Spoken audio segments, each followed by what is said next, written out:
Hello friends, इस video में हम बात करेंगे संतला एफएमसीजी प्रोडक्ट आईपीओ की, जो कि एक एसएमई आईपीओ और 27 अक्टूबर को ओपन होगा और 31 अक्टूबर को क्लोज होगा। तो इस वीडियो में इस आईपीओ का पूरा रिव्यू करेंगे कि कंपनी किस सेक्टर की है, क्या काम करती है, फाइनेंशियली कंडीशन कैसी है कंपनी की, और ग्रे मार्केट में क्या डिमांड चल रही है, जिससे हमें लिस्टिंग गेंद का अंदाजा मिलेगा।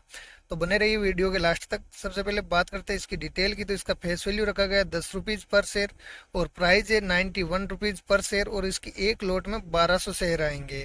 और ये कंपनी टोटल इशू लेकर आ रही है 16 करोड़ का, जो कि सारा का सारा फ्रेश इश्यू है। और इस आईपीओ की लिस्टिंग होगी एनएसई एसएमई पर। अब बात करते हैं कि संतला कंपनी करती क्या है। तो ये कंपनी 1996 में स्थापित हुई है, और संतला एफएमसीजी एक उत्पाद वितरण कंपनी है, यानी कि ये प्रोडक्ट को डिस्ट्रीब्यूट करती है, जो कि ब्रांडेड पैकेजिंग पैकेज युक्त खाद्य, व्यक्तिगत देखभाल उत्पाद और शिक्षा और स्टेशनरी उत्पाद, मैच बॉक्स, अगरबत्ती और तंबाकू ऐसे उत्पादों को बड़ी बड़ी कंपनियों के उत्पादों को वितरण करती है। कंपनी का लक्ष्य समय पर सुपुर्दगी के साथ गुणवत्तापूर्ण उत्पाद को उचित मूल्य पर उपलब्ध कराना है, यानी कि ये ट्रांसपोर्ट करती है, बाकी कंपनियों के सामान को अपनी डिस्ट्रीब्यूट करती है। और ये 2007 में समंतला एफएमसीजी आईटीसी कंपनी का अधिकृत वितरण बन गया है, यानी कि आईटीसी कंपनी का जो भी प्रोडक्ट है उसको ये डिस्ट्रीब्यूट करती है। और कंपनी की निम्नलिखित शक्तियां हैं, जैसे भारत में बड़े आकार की एफएमसीजी कंपनियों के लिए संतला एफएमसीजी वितरण है, यानी कि बड़ी बड़ी कंपनियों की ये डिस्ट्रीब्यूट कंपनी है।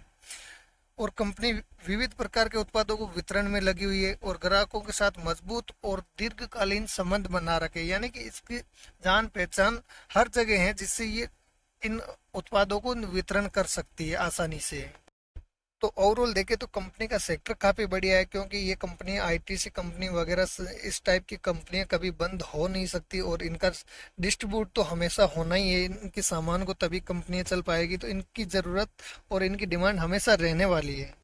अब बात करते हैं कंपनी फाइनेंशियली कैसी है, प्रॉफिट मेकिंग है या लॉस मेकिंग है। तो सबसे पहले बात करें एसेट की, तो 2022 में एसेट था 615 लाख, जो 2023 में बढ़कर हुआ 657 लाख, और 31 अगस्त तक ये हो गया 827 लाख।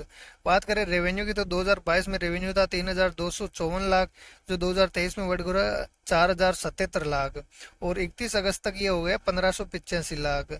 अब बात करें प्रॉफिट आफ्टर टैक्स की, तो 2021 में 14 लाख का प्रॉफिट था, जो 2022 में घटकर 4 लाख का रह गया, और 2023 में ये बढ़कर 17 लाख का प्रॉफिट हुआ, और 31 अगस्त तक ये 10 लाख का प्रॉफिट जनरेट कर चुकी है। और बात करें नेटवर्थ की, तो 2022 में नेटवर्थ थी 125 लाख, जो 2023 में 143 लाख हुई बढ़कर, और 31 अगस्त तक ये हो गई 549 लाख।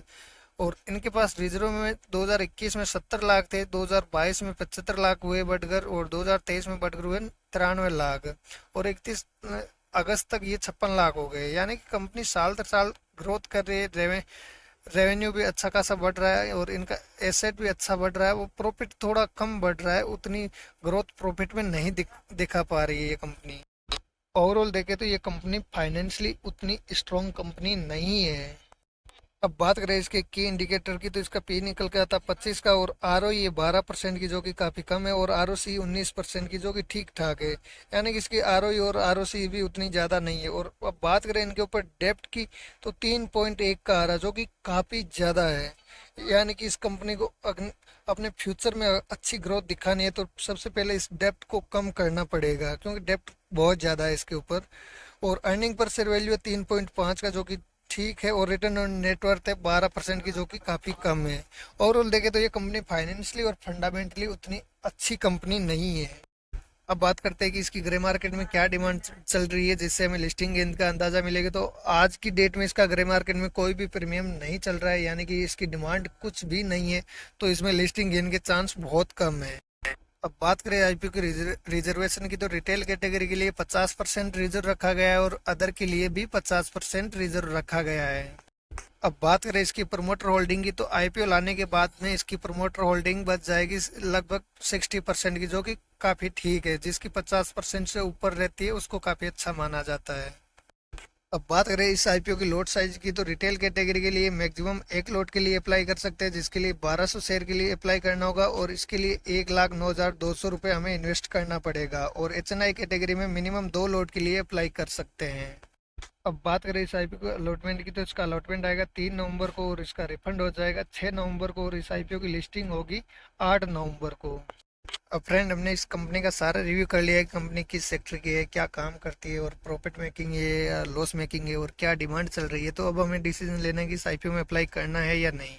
तो अभी तक इसमें लिस्टिंग इन के हिसाब से और लॉन्ग टर्म के हिसाब से अप्लाई करना सेफ नहीं है, क्योंकि इसकी ग्रे मार्केट में डिमांड ना के बराबर चल रही है, जिससे हमें लिस्टिंग इन का अंदाज, मतलब कुछ भी लिस्टिंग इन मिलने के चांसेस नहीं है। हो सकता है ये नेगेटिव में भी लिस्ट हो जाए, और इसके ऊपर डेप्ट भी काफ़ी ज़्यादा 3.2 का आ रहा है, जो कि काफ़ी ज़्यादा है। तो इसको डेप्ट भी, यानी कि इसके ऊपर उधारी ज़्यादा है, तो इस आईपीओ में अप्लाई करना सेफ नहीं है।